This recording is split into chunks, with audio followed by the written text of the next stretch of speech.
Vamos ler a palavra? Mateus capítulo 7, versículo 24 em diante. 24 a 27. Mateus capítulo 7, versículo 24 a 27. Portanto, quem ouve essas minhas palavras e as pratica, é como o homem prudente que construiu a sua casa sobre a rocha. Caiu a chuva, transbordaram os rios, sopraram os ventos e deram contra aquela casa, mas ela não caiu, porque estava alicerçada na rocha. No entanto, quem ouve essas minhas palavras e não as pratica, é como o insensato que construiu a sua casa sobre a areia. Caiu a chuva, transbordaram os rios, sopraram os ventos e deram contra aquela casa, e ela caiu, e foi grande a sua queda. Amém? Feche teus olhos. Senhor amado, nós nos submetemos, ó Pai, ao Teu senhorio e à Tua palavra. Abra agora, Pai, nossos ouvidos espirituais para ouvir a Tua palavra, ouvir a Tua voz, e ouvindo, ó Pai amado, que tenhamos a coragem para colocá-la em prática, pois o nosso avanço, o nosso crescimento está de acordo com o quanto nós cremos, e o quanto nós cremos é o quanto nós praticamos a Tua verdade, que é a Tua palavra. Agora, Pai amado, prepara-nos para ouvir a Tua voz e dá-nos o descanso e a paz. Tira toda e qualquer distração nesse momento, que possamos focar por completo somente em Ti, na Tua palavra, em o nome de Jesus. Amém e amém. Pode sentar, queridos.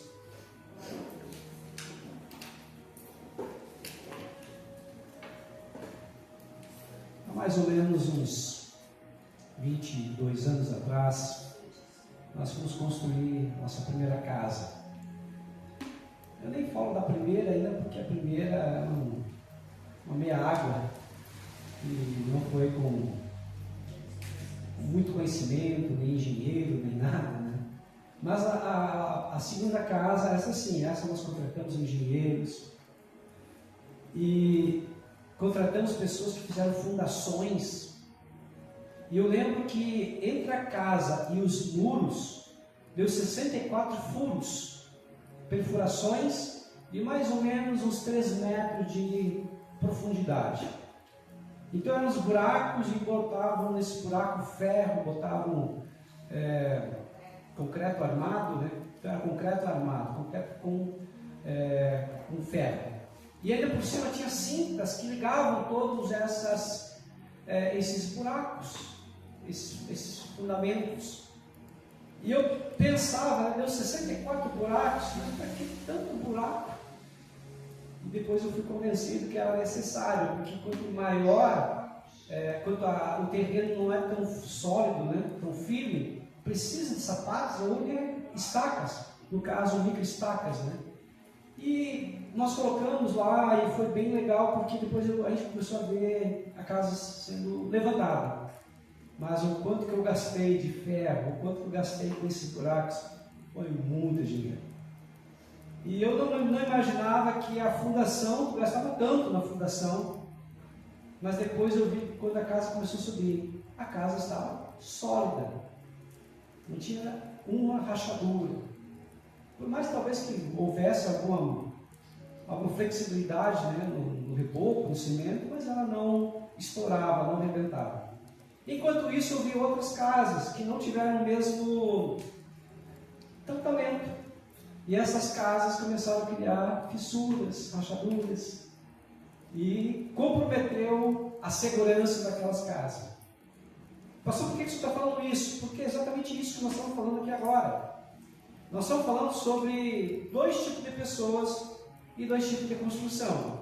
Nós estamos falando da pessoa que é considerada prudente e a pessoa que é considerada imprudente, sensato ou insensato. E a casa que foi construída sobre uma rocha, sobre um alicerce, sobre um lugar seguro, e a casa que foi construída sobre areia. Então, quando nós entendemos isso, fica mais fácil. Jesus aqui não está falando sobre templo, não está falando sobre igreja, mas Jesus está falando sobre pessoa e também família. Então, primeiramente, vamos entender sobre pessoa. Aqui diz: portanto, quem ouve as minhas palavras e as pratica é como um homem prudente que construiu a sua casa sobre a rocha. Então, primeiro, quem é chamado aqui por Jesus como um homem prudente ou sensato? Primeiro, ele ouve a palavra. Depois ele a pratica, ele coloca em prática. Tem gente que ouve? Sim, tem gente que ouve, mas não pratica. E aí eles estão dentro das igrejas, estão ouvindo nas redes sociais, e acham muito bonito, acham muito legal, que palavra formidável, como é bom estar na igreja, mas a igreja para eles é apenas um lugar social. Mas ele não pratica o que ele ouve. E aqui, Jesus está dizendo: quem ouve, mas não pratica, é considerado como um homem insensato, que construiu a sua casa na areia. Mas quem ouve e pratica, é considerado um homem sensato, que construiu a sua casa sobre a rocha. Rocha é estabilidade. Rocha é fundamento firme. E a palavra de Deus diz que Jesus é a nossa rocha. Ele é a pedra de esquina. Ele é a pedra angular. Tanto a pedra de esquina quanto a pedra angular era a principal pedra numa construção. Era a base de uma construção. Ninguém construía antigamente sem uma pedra angular, sem uma pedra de esquina. Era a principal pedra de qualquer obra. Então Jesus está dizendo: se vocês basearem a sua vida sobre mim, e quando falamos sobre Jesus é a palavra de Deus. João 1, no princípio era o verbo, Logos, e o Logos, verbo, era a palavra de Deus, e o verbo era Deus. Então Jesus é Deus e Jesus é a palavra. Então, quando eu entendo a palavra de Deus como a Bíblia Sagrada, os mandamentos, as ordens de Deus, e ponho em prática tudo aquilo que eu aprendo, mais rápido eu sou abençoado. A palavra bênção no hebraico é barak, que significa liberado para prosperar. Quanto mais cedo eu reduzo as minhas resistências, tiro os meus achismos, eu não penso assim, eu não acho assim, eu não creio assim. Diz: Senhor, talvez hoje eu não entenda, talvez hoje eu não aceite, isso é legítimo, mas eu me submeto ao teu senhorio. Hoje eu não compreendo tudo, hoje tem coisas que eu não aceito ainda, mas hoje eu vou obedecer. Então, quando eu compreendo essas coisas e digo: Senhor, está difícil, tem coisas que eu não aceito, tem coisas que eu não compreendo, mas eu quero cumprir, me dê forças para cumprir, me dê sabedoria para cumprir, que eu possa amadurecer. Aí Deus começa a operar.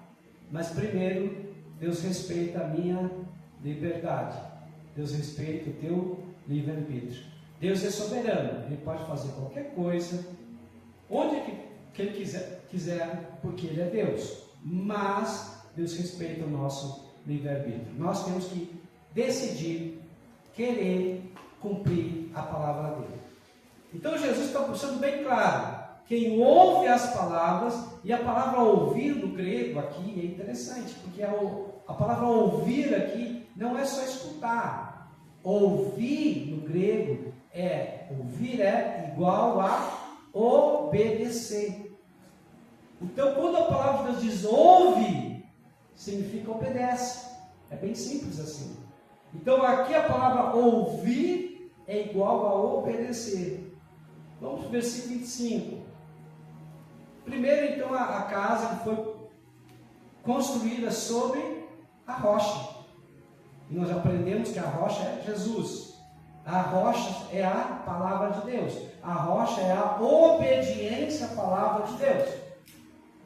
Aí o que acontece aqui? Diz: caiu a chuva, transbordaram os rios, sopraram os ventos e deram contra aquela casa, e ela não caiu, porque tinha seus alicerces na rocha. Queridos, substitua agora a rocha por raízes, para você tentar entender de outra forma. As árvores, tem vários tipos de árvores, tá? Mas o que é mais importante para uma árvore crescer? Raízes. Raízes profundas, raízes fortes, raízes que quanto mais crescem para baixo, tem o potencial de crescer para cima. Amém? Então, quanto mais a raiz, a árvore cresce para baixo com as suas raízes, maior potencial para crescer para cima. Vamos pegar aqui um pinheiro, tá? Uma palmeira. A Bíblia diz que o cristão é comparado com várias coisas. Entre elas, o cristão é comparado igual a uma palmeira. Palmeira, ela é uma árvore que tem as raízes uniformes, raízes que vão profundamente para baixo. E por causa das suas raízes, essa árvore, ela é super flexível. Ela dobra, mas não quebra. Amém? Você já viu uma palmeira quebrada? Eu nunca vi uma palmeira quebrada. Eu já vi árvores que são de outro tipo de raiz, são duras, e quando vem uma rajada levando muito forte, ela pode quebrar. Mas a palmeira não quebra. Por quê? Porque a palmeira é o símbolo da flexibilidade. A palmeira é o símbolo do cristão verdadeiro, que tem as suas raízes fixadas profundamente na terra. Por isso que ela não quebra. Amém? Pastor, o que isso significa na minha vida? Essa Bíblia diz que o cristão verdadeiro é como uma palmeira. As minhas raízes estão em Deus. As minhas raízes estão na palavra de Deus. As minhas raízes, a minha força não está em mim. Amém? Não é a minha sabedoria humana, não é a minha força física, não são os meus canudos, não é meu dinheiro, não é nada humano que me mantém em pé. Quem me mantém em pé é o Senhor. Se eu compreender isso, e se eu sentir, e principalmente viver isso, eu posso cair? Posso. Porque a Bíblia diz: o cair é do homem, mas o levantar é de Deus. Amém? Então eu vou ser humilde para reconhecer as minhas fraquezas. Eu vou ser humilde para reconhecer as minhas limitações. Eu vou ser humilde de pedir ajuda. Porque tem gente melhor que eu em algumas áreas. Eu posso ser bom em uma área e outra não. Agora, o que me impede de eu pedir ajuda? O que me impede de eu colocar em prática o que eu já sei? Meu orgulho. Achar que eu não preciso de ninguém. O meu egoísmo, achar que eu sou o centro de tudo. Que tudo gira em órbita de mim. Não. Eu tenho que compreender que se o Senhor não for comigo, se eu não me ajudar, eu não vou vencer. Estão entendendo, queridos? Que nós somos totalmente dependentes do Senhor. É claro que, humanamente, eu tenho muitas coisas para eu fazer aqui. Porque cabe a mim, a eu executar, a eu fazer. E tem coisas que só Deus pode fazer porque é milagre, é sobrenatural. E Deus se move no sobrenatural, mas o homem se move no natural. Então, no natural, o homem, eu, você, nós, temos que fazer. E Deus não vai mover uma palha. Aí a responsabilidade é minha. Eu não posso querer botar a responsabilidade em Deus naquilo que eu tenho e posso fazer. Mas chega um momento que eu não posso. Aí eu tenho que clamar pela ação sobrenatural de Deus. Por quê? Deus pode agir. Mas se Deus não agir, eu vou aceitar. Porque Deus é bom. Porque tem coisas que eu não estou vendo. E tem coisas que só Deus vê. Porque Deus vê o passado, o presente e o futuro como se fosse uma coisa só. Porque Deus, ele é atemporal. Ele que fez o tempo, ele está além do tempo. O tempo não rege ele rege o tempo. Ele governa sobre o tempo. Pastor, me explica, vou te explicar. Vamos supor que... Vou pegar aqui a Lana aqui. A Lana está orando para que Deus mande um varão, um homem. Mas ela conheceu o Pedro. Diz: Deus, eu quero tanto casar com o Pedro, mas tem que ser o Pedro, Deus. Me ajuda. O Pedro vai ser o homem da minha vida. Só que a Lana, ela vê como o ser humano vê, apenas limitado. E Deus vê de uma forma ilimitada. Deus vê além do que o Pedro gosta. E Deus conhece o coração do Pedro. E Deus diz para a Lana: não é o Pedro. E faz com que o Pedro se afaste. A Lana tem duas possibilidades: ficar brava com Deus, buga, beiçuda com Deus, ou dizer: Senhor, eu vou copiar a oração de Jesus. Se for da tua vontade, que venha Pedro. Mas se não for, afasta ele. Agora sim, a Lana está fazendo uma oração sábia. Por quê? Nós não sabemos.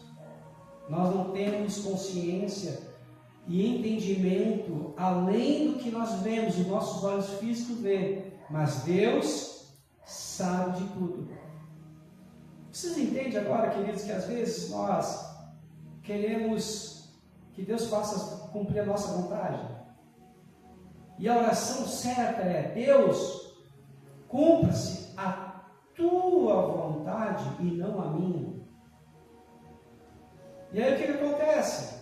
Nós criamos desejos, sentimentos, ideias, são desejos. Esse desejo encontra uma realidade, e essa realidade é uma barreira, e esse desejo ele não prossegue. Então o que acontece? Nós criamos frustração. Por quê? Os desejos que eu tinha não foram realizados. A frustração faz com que eu comece a ficar com raiva, com ódio. E essa raiva, esse ódio, direciona para algum lugar. Ou eu exteriorizo a minha raiva, eu vou brigar com alguém, eu vou ferir alguém, eu vou magoar alguém, muitas vezes alguém que não tem nada a ver. Então eu explodo. Ou eu fico para mim. Eu interiorizo, eu implodo. Vem as doenças psicossomáticas. Estão entendendo? Vai ser uma úlcera, vai ser uma gastrite, vai ser alguma coisa que tem amniite. Tantas infecções que nós temos. E não para. E segue ainda. Agora, qual é o problema de tudo isso? O problema de tudo isso foi a expectativa lá no início.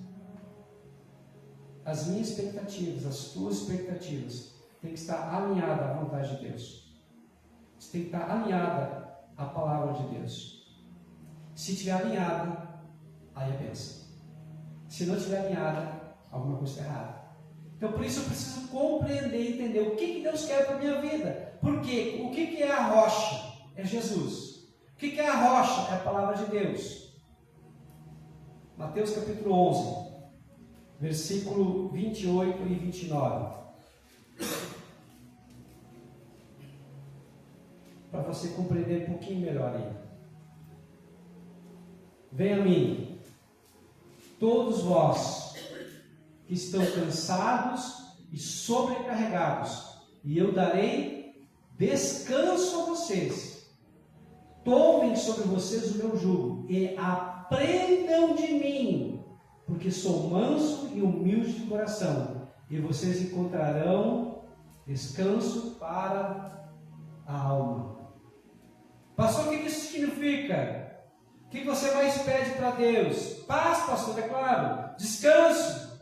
E como é que eu tenho descanso? Como é que eu tenho paz? Quando eu aprendo com o Senhor, através da sua palavra. Quando eu pratico a palavra colocada em prática, atrai a paz. Amém? Filipenses 4,6 diz, quando nós estivermos ansiosos, preocupados com alguma coisa, coloque diante de Deus, orem, e a paz de Cristo será como uma sentinela. Sentinela é um soldado que faz como sentinela. Ele vai vigiando toda uma área específica. No caso, a área onde? É a minha mente. Porque aqui na minha mente é que a batalha acontece. Você quer ter paz? Você quer ter descanso? Você quer parar de ficar estressado, preocupado, ansioso, depressivo? Coloque em prática a palavra de Deus. Louve o Senhor. Adore ao Senhor. Obedeça ao Senhor. Comece com as coisas pequenas e vai aumentando dia após dia. Se você fizer isso com intenção, diariamente, você vai ver que se torna mais fácil. O próximo dia é mais fácil. O outro dia é mais fácil ainda. E assim por diante, nós vamos vivendo de glória em glória. Pastor, você está dizendo que nós nunca mais teremos problemas e que os meus problemas acabaram? Não. Eu estou dizendo que vai ser mais fácil, vai ser mais leve. Amém? Não pode ser pesado. Se está pesado, tem alguma coisa errada. Se está pesado, ou Deus mentiu na sua palavra, ou eu não estou obedecendo como deveria. E a palavra de Deus diz que Deus não mente. É impossível que Deus minta. A única coisa que Deus não pode fazer é mentir. Se Ele falou, está falado. Vai acontecer. Agora, o que eu preciso fazer? Me submeter. Obedecer. Vou pegar um corredor. Um corredor, ele não começa correndo e seja sendo campeão na primeira corrida.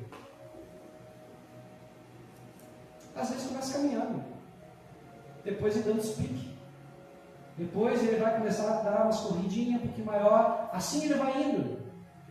Agora, passa 1 ano, 2 anos, ninguém viu ele treinando sob a chuva. Ninguém viu ele deixando de comer doce. Ninguém viu ele dizendo não para muitas coisas.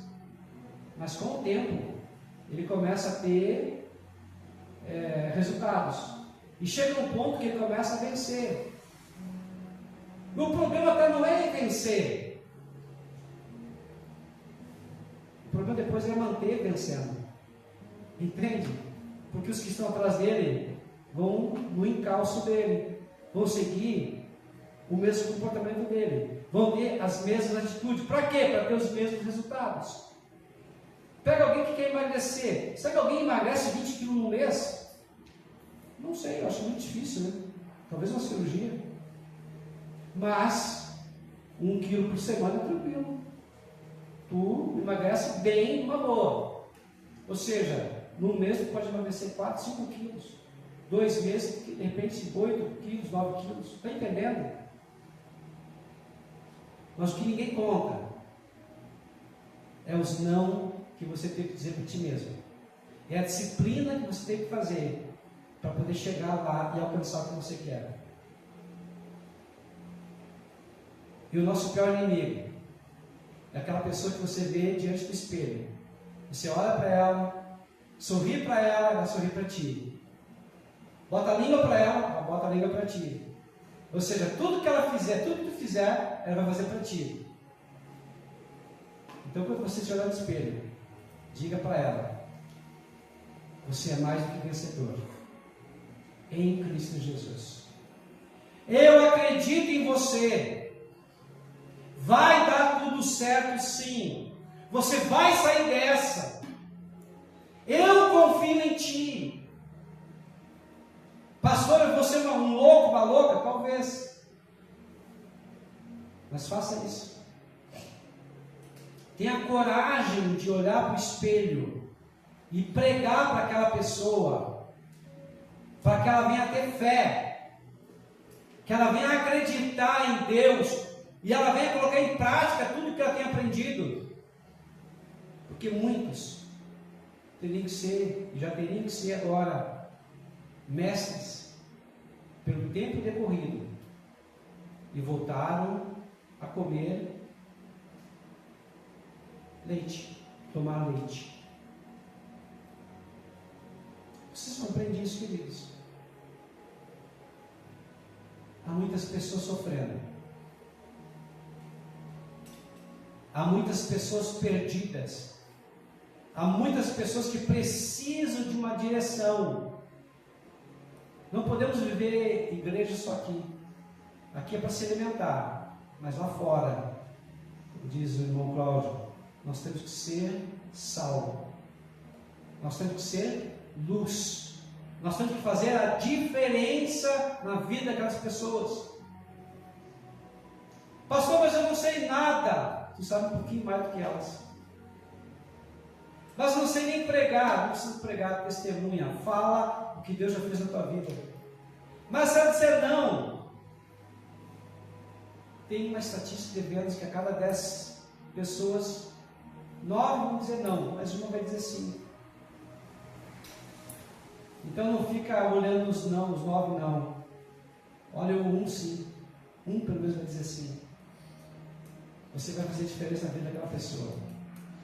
Você vai ajudar uma pessoa que estava em situação bem crítica. E você fez a diferença na vida daquela pessoa. Ah, mas eu não me sinto. Não é para se sentir, é para falar. Ah, mas eu não estou em condição. Não é para dizer isso. É a graça, é o poder de Deus através de você. Nunca foi você. Você somente é o canal. Compreenda isso. Você é apenas o canal.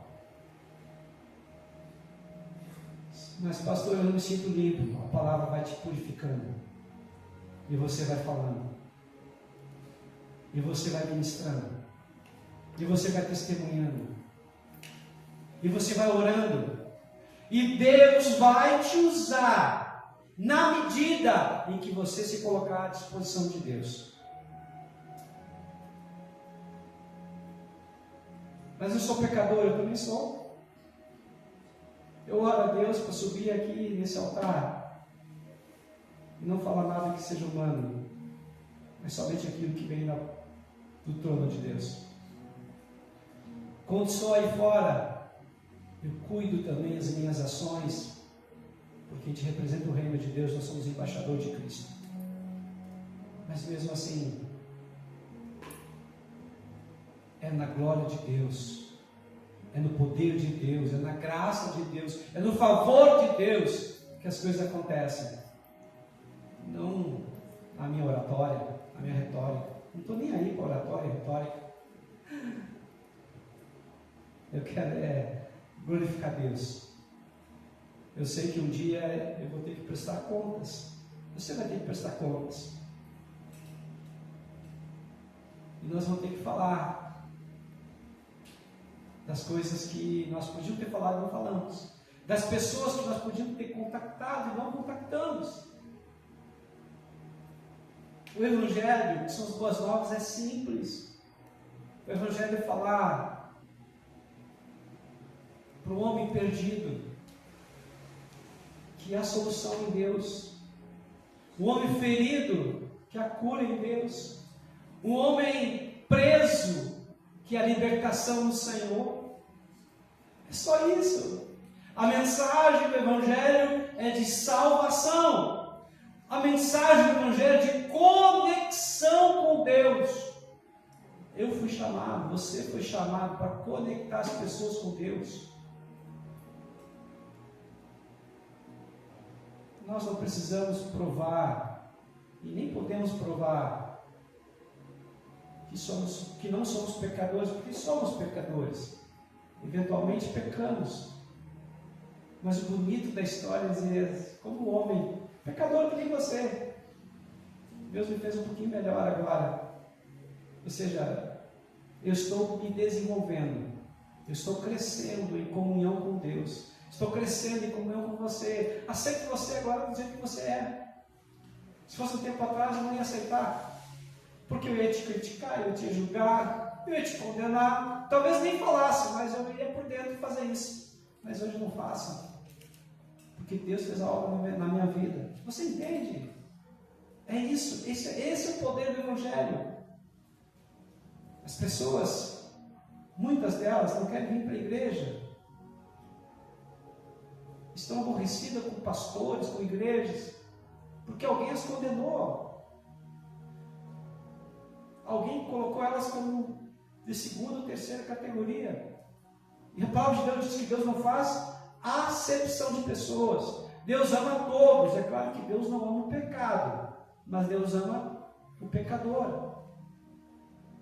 E a pessoa vem como ela está, mas Deus começa a trabalhar e a fazer a obra para tirar o pecado e para nos consertar e corrigir, nos tornar uma pessoa um pouquinho melhor a cada dia. Esse é o poder do Evangelho. Amém? Aleluia.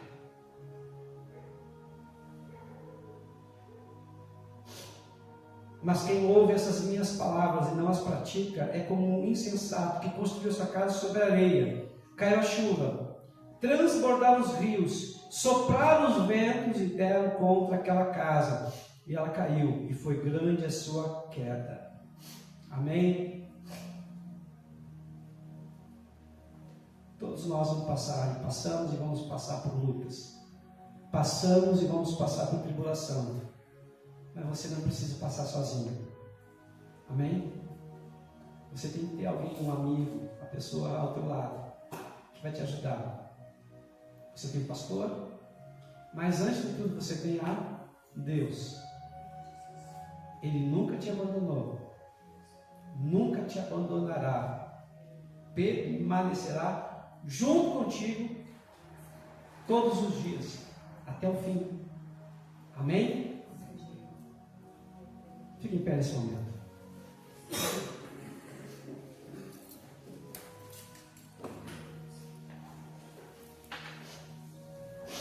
Aleluia. Glória a Deus. Nós vamos orar. Mas eu faço um pedido. Se essa palavra foi de Deus para o teu coração, depois de terminar o culto, compartilha nas suas redes sociais.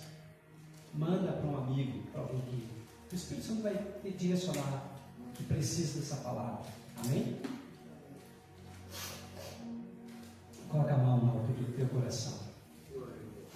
Senhor amado, nós estamos aqui, ó Pai, porque cremos, confiamos em Ti. Tudo é para Ti, e sem Ti nós não podemos fazer absolutamente nada.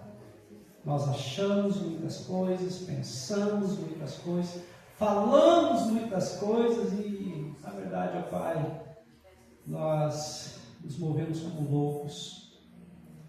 Nos ajuda, Pai amado, a agir de acordo com a Tua palavra, de acordo com a Tua vontade. Que o Teu Santo Espírito nos dê, Pai amado, um direcionamento todos os dias. E nos dê, Pai amado, discernimento de Espírito. Não só, Pai amado, para discernir espíritos que estão agindo, mas discernir também o que está dentro da nossa motivação. Qual é a intenção real quando fazemos o que fazemos, ou deixamos de fazer o que deixamos de fazer. Porque o pecado não é só por ação, o pecado também é por omissão. E a Tua palavra diz: aquele que sabe fazer o bem e não faz, peca. Por isso, Pai amado, nos pedimos nesse momento que Teu Espírito Espírito Santo que nos convence do pecado, da justiça e do juízo, esteja, Pai, a nos convencer onde estamos pecando e como, Pai amado, parar de pecar nessa área.